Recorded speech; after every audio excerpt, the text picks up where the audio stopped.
Every single time that I tune into NXT UK these days, I always want to tune in again the following week.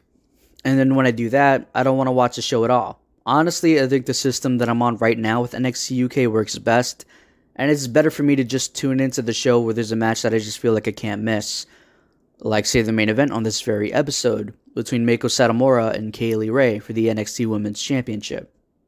I watched the first match between the two earlier this year, and I walked away from it feeling as if it left more to be desired. It was great, but it wasn't a classic, and on top of that, it ended with Kaylee Ray retaining her championship, which was something that I wasn't exactly expecting, but kudos to whoever's in charge of running NXT UK these days for making things a little bit less predictable. Although, that isn't to say that Meiko winning the title was ever in doubt. If anything, the finish to her previous match with Kaylee Ray was delaying the inevitable, especially after Meiko beat Aoife Valkyrie earlier this year as well, and one of the best matches that I've ever seen all year long, hands down. Unlike their first match against each other on NXT UK, Meiko and Kaylee Ray lived up to their full potential. Now, I've always been a stubborn wrestling fan that refuses to watch any wrestling match as a standalone if it was part of a complete show, meaning that I'm not the type of wrestling fan to tune into a WrestleMania and watch the main event and nothing else. I'm still dumb enough to sit through all 8 hours of that shit because I like developing an opinion on the entire show rather than just one match and maybe one match alone. It could have been real easy for me to tune into this episode of NXT UK and watch the main event exclusively and nothing else. But that's just a rule that I haven't broken for myself yet. And unfortunately, because of that rule, I have to make mention of matches like the Andy Wilde and Dan Maloney versus Symbiosis match on this show. A match that was only ever intended to feature Symbiosis and make them out to be complete monsters.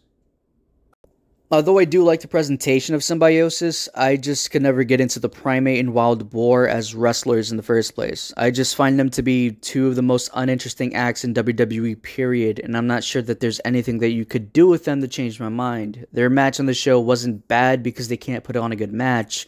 It was bad because they're horribly dull.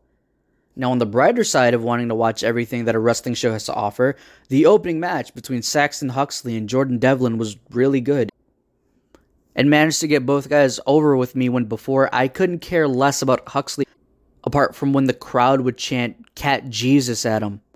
Jordan Devlin is obviously a great and proven wrestler among one of the biggest selling points for me when it comes to the NXT UK brand itself. He's just the guy that I'll tune into the show for if I hear that he's having a feature match on the card, much like the match that he was advertised with between him and Trent Seven for the NXT Cruiserweight Championship earlier this year. Which was a match, by the way, that even blew away any expectations that I had of it going in, given how outstanding it turned out to be. Although I really do want to watch more of NXT UK, I can never bring myself to want to watch it every week because I tried that already, and boy was it draining on my patience. NXT UK is best consumed in increments from my experience rather than on a weekly basis, just so that way I don't burn myself out on wrestling by forcing myself to watch Wild Boar and Primate matches despite never enjoying their work before for all the time that I've spent watching their work already.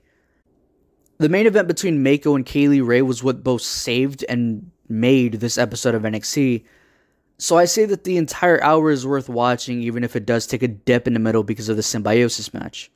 This episode of NXT UK was a good show, even if it could have been a lot better without the Primate and the Wild Boar in my opinion. If you haven't seen it yet, it's totally worth going back to watch, and if you have seen it, go watch it again I guess.